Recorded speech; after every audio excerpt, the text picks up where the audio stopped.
There are other functions, however, some of them more legitimate than others. One is to run secret wars. Another thing is to disseminate propaganda to influence people's minds. And this is a major function of the CIA.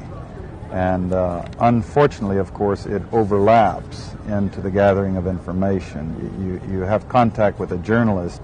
You will give him true stories, you'll get information from him, you'll also give him false stories. You also work on their human vulnerabilities to recruit them in a classic sense, to make them your agent so that you can control what they do, so you don't have to set them up sort of, by putting one over on them. So you can say, here, plant this one next Tuesday.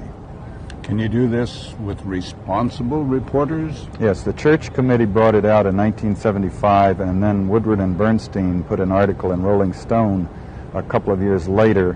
400 journalists cooperating with the CIA, including some of the biggest names in the business, to consciously introduce the stories into the press. Well, give me a concrete example of how you use the press this way. Well, for example, in my war, the Angola War that I helped to manage, 1/3 of my staff was propaganda. I had propagandists all over the world, principally in London, Kinshasa, and Zambia.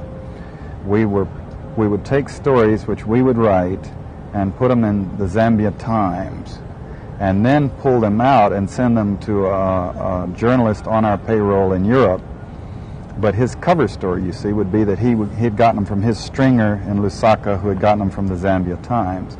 But after that point, the journalists, Reuters and AFP, the management was not witting of it. Now, our contact man in Europe was, and we pumped just dozens of stories about Cuban atrocities, Cuban rapists. We didn't know of one single atrocity committed by the Cubans. It was pure, raw, false propaganda to create an illusion of communists, eating babies for breakfast.